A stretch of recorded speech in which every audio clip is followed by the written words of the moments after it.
Olá, eu sou o professor Tiago Rodrigues Pereira e nesse vídeo eu gostaria de falar sobre a morte do livre convencimento do juiz. A morte do livre convencimento dos magistrados ocorre, na verdade, com o advento do texto constitucional de 1988. A partir dali, toda uma nova forma de se pensar o direito é inaugurada dentro do ordenamento jurídico brasileiro, dentro da ciência do direito pensado aqui no Brasil. Isso muda por quê? Porque a nova Constituição é uma Constituição compromissória, é uma Constituição garantista, é uma Constituição dirigente, para usar a expressão do professor José Joaquim Gomes Canotilho. E claro que os magistrados, em razão até da importância, da relevância da sua atividade, passa a ter uma nova forma de decidir. A busca do sentido correto do texto constitucional, a busca pela resposta constitucionalmente adequada naqueles casos a ele submetidos. E essa ideia que vai nascer aqui no Brasil com o professor Lênio Streck, cada vez mais vem ganhando força, vem ganhando adeptos, justamente para combater talvez uma das maiores, se não a maior mazela do judiciário brasileiro, que é a chamada falta de previsibilidade das decisões judiciais. É claro, a celeridade sempre foi também um grande problema no ordenamento jurídico brasileiro, isso aí todos sabem. Mas a falta de previsibilidade se torna muitas das vezes algo até mais grave. Por quê? Como explicar para um cidadão que ele não conseguiu obter êxito em uma ação e o seu vizinho, com um caso muitas das vezes exatamente igual, obteve êxito? Porque um conseguiu, digamos, ganhar a ação e o outro não conseguiu ganhar a ação. É justamente essa falta de previsibilidade das decisões judiciais que sempre afetou e continua afetando o ordenamento jurídico brasileiro, o poder judiciário no Brasil. E uma das coisas que eu sempre defendo nas minhas aulas, nos meus cursos, é não só a importância do direito constitucional, mas não qualquer direito constitucional. Não é um direito constitucional facilitado, criando fórmulas mágicas para facilitar. Não, mas é um direito constitucional sofisticado que parte de uma premissa mais filosófica, uma premissa que sai da hermenêutica aplicada. Ou, como diz o professor Lênio Streck, dessa sua teoria, que é a crítica hermenêutica do direito, que é justamente uma nova forma de se enxergar o direito, uma nova forma de se perceber e de buscar dar garantia, de buscar respeitar o que diz a Constituição, o que diz o sentido correto do texto constitucional. Bem, e como eu falei no início da minha fala, se a morte do livre convencimento do juiz ocorreu em 1988, infelizmente, quase como um zumbi, essa ideia, né, bem clássica de uma escola mais positivista, de uma terceira fase do positivismo, onde o juiz tem uma liberdade muito grande. Se ele morreu em 88, o livre convencimento, esse zumbi continuou nos atormentando, continuou nos perseguindo. E podemos dizer que o atestado de óbito só saiu, na verdade, em 2015, com o advento do novo Código de Processo Civil.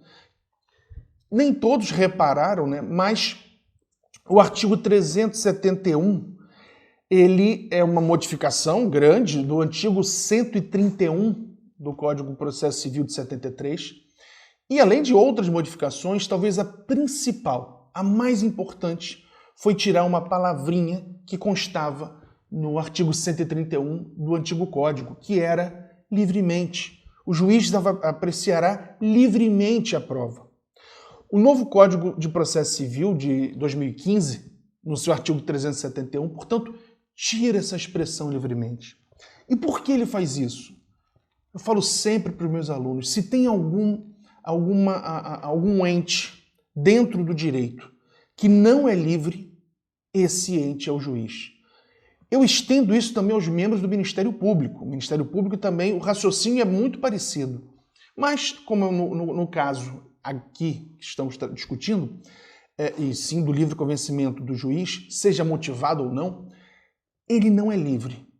Juiz em nenhuma parte do planeta, inclusive no Brasil, não pode ser considerado livre. Pelo contrário, o juiz é absolutamente amarrado, atado, suas mãos são atadas.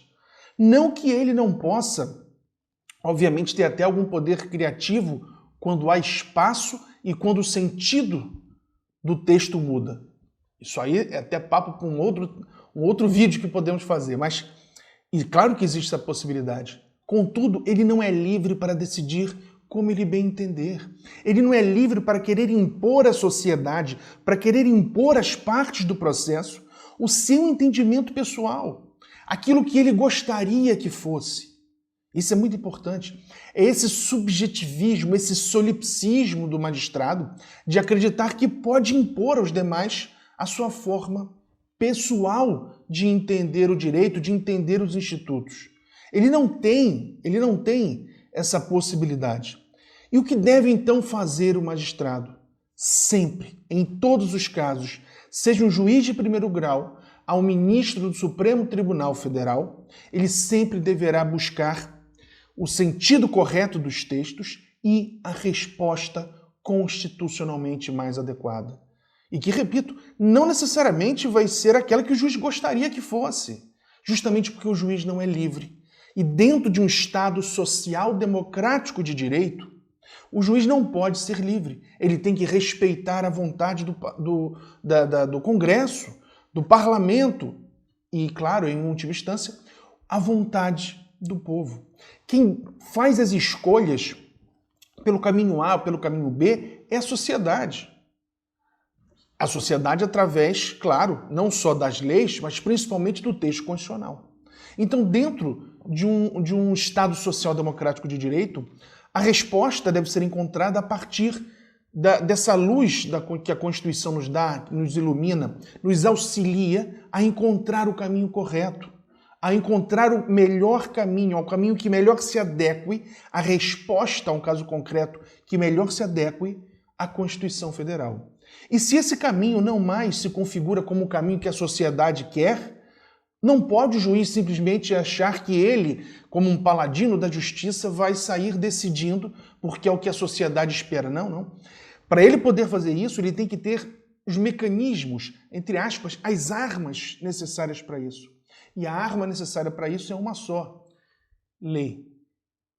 Um ato oriundo do parlamento, oriundo do povo.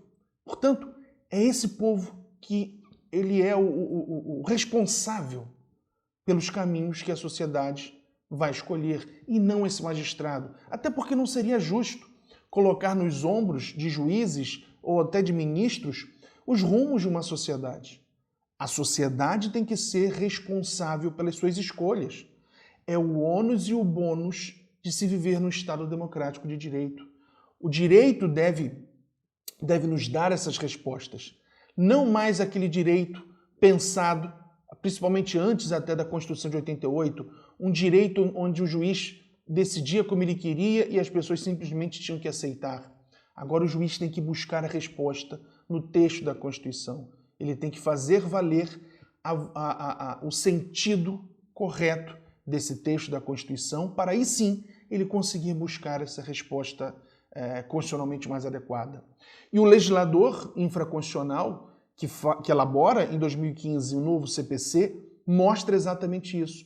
O legislador, até porque esse dispositivo do artigo 371 foi de inspiração do professor Lênio Streck, então o legislador ele faz o quê? Ele buscou, ao elaborar esse dispositivo, e boa parte do CPC, claro, buscou pensar o novo Código de Processo Civil à luz da Constituição Federal, e não o inverso, por óbvio.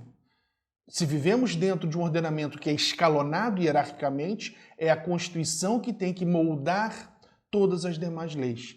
E foi isso que o legislador tentou fazer. É claro que o novo CPC tem vários problemas, mas esse, especificamente o artigo 371, foi um grande avanço se comparado ao artigo 131 do antigo Código de Processo Civil de 1973.